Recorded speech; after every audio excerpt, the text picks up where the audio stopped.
materi saya tidak akan menyampaikan ya, mohon maaf kawan-kawan wartawan. Tapi intinya saya berterima kasih mendapatkan kesempatan untuk bisa menjelaskan klarifikasi.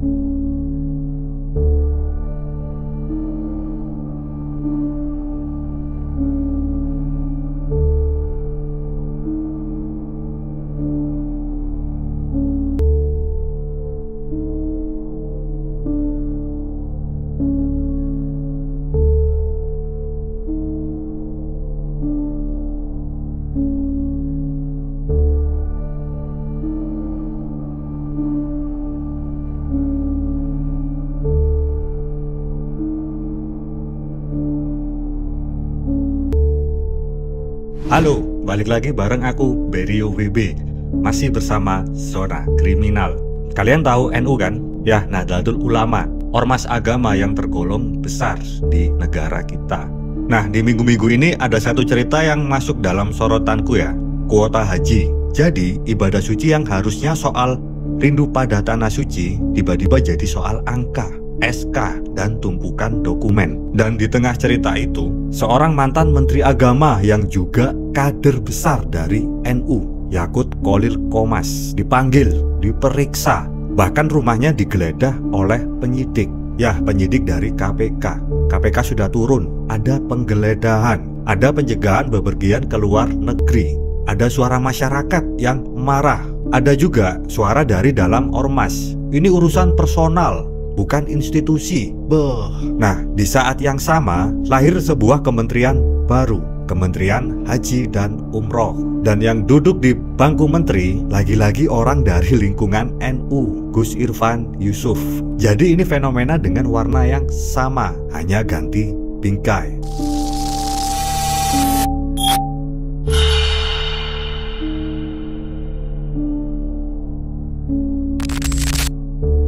NU, Nahdlatul Ulama, ormas Islam terbesar di negeri ini. Bukan cuma terbesar jumlahnya, tapi juga terbesar pengaruhnya. Dari dulu sampai sekarang, hampir setiap kali kita ngomong soal Kementerian Agama, ada jejak NU di sana. Bukan sekedar singgah, tapi bercokol. Seperti rumah yang pintunya sudah mereka kunci, mereka pegang, dan orang lain cuma bisa ngetok dari luar.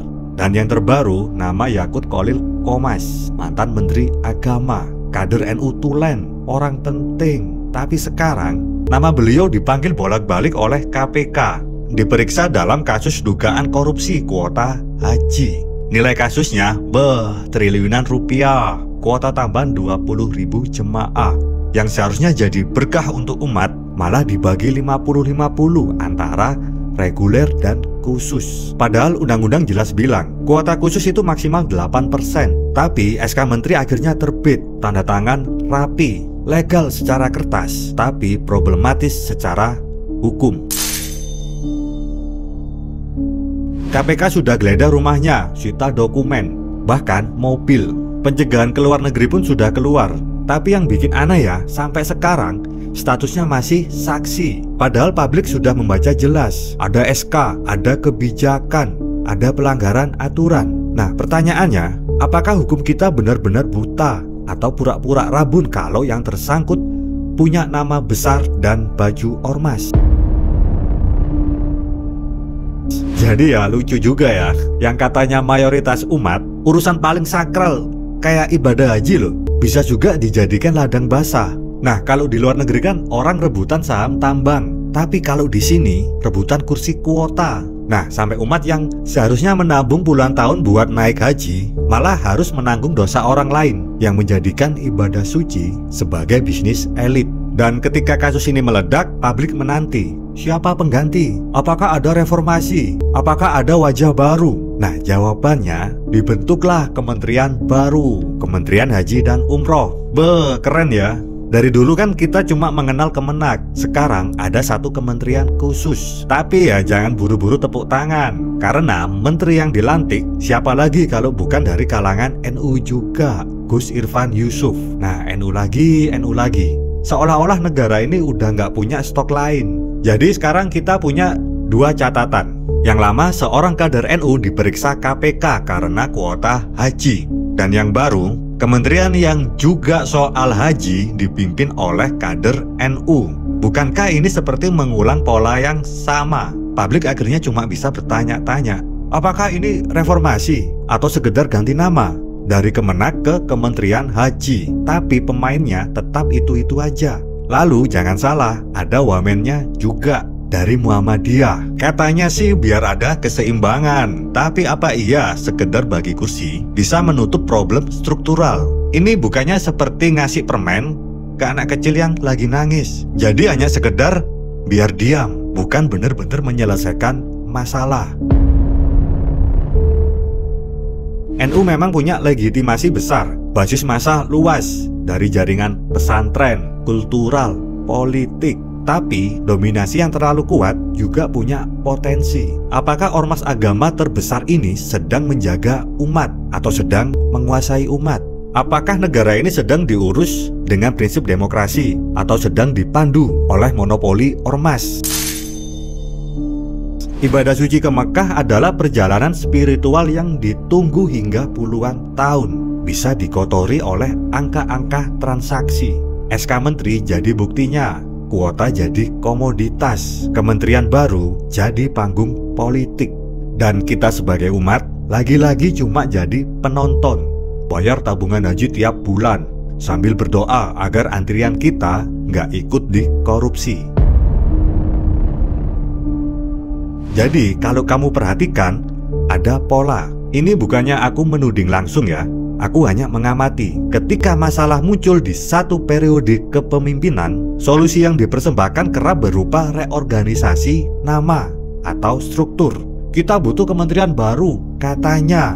Kita butuh reformasi, katanya. Tapi wajahnya tetap dari lingkaran yang sama. Ini sama sekali bukan kritik tanpa mendasar loh ya. Ini tuh soal kepentingan, jaringan, dan budaya pengaturan posisi. Sekarang sebelum kamu bilang, ah politik biasa begitu, dengarkan ini baik-baik. Ini bukan soal politik, ini agama. Ibadah haji bukan jualan saham. Tapi ketika pengaturan kuota buka ruang untuk interpretasi yang menguntungkan beberapa pihak, adat jual beli itu berubah bentuk. Dari pertemuan bisnis ke meja keputusan politik. Dan yang rugi bukan cuma uang negara, yang rugi juga kepercayaan umat. Sekarang aku mau berikan tamparan pertamaku kepada mereka yang ada di puncak, kepada pejabat, kepada pengurus ormas yang berkuasa. Dengarkan baik-baik. Legitimasi yang kamu punya bukan kuasa untuk bertindak di luar etika. Kalau kamu memang mewakili umat, maka bukti-bukti yang muncul harus segera direspon dengan keberanian. Buka audit internal, buka dokumen, sukarela dipanggil. Dan jika salah, jangan ditutup dengan pernyataan ini urusan pribadi. Ingat ya, urusan yang menyangkut jabatan publik itu bukan urusan pribadi. Dan yang kedua, aku ingin mengingatkan kepada kita semua, terutama yang sedang nonton ini. Kita sudah terlalu nyaman jadi penonton. Kita tahu informasi, kita baca berita, kita like, kita share. Tapi itu belum cukup. Menjadi warga negara aktif bukan cuma soal komentar pedas di kolom. Itu soal menuntut akuntabilitas. Itu soal menekan wakil rakyat agar membuat regulasi yang mengurangi ruang korupsi. Itu soal menuntut transparansi di ormas dan di pemerintahan. Kalau kita cuma menonton dan bergumur, kita sama aja memberi izin moral kepada sistem. Bayangkan ya, setiap kali ada kasus, kita cuma jadi komentator di warung-warung, sibuk ngetik di medsos, saling adu bacot soal cebong, kadrun, termul. Tapi ketika korupsi haji menyerempet langsung ke nasib umat, kita malah bilang, ya sudah biasa, namanya juga pejabat.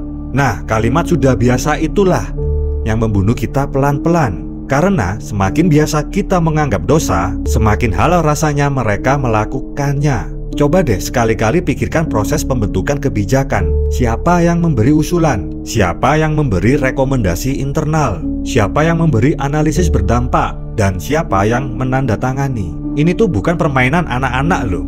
Nah, kalau jawaban atas pertanyaan sederhana itu tadi tertutup, maka kita punya masalah struktural.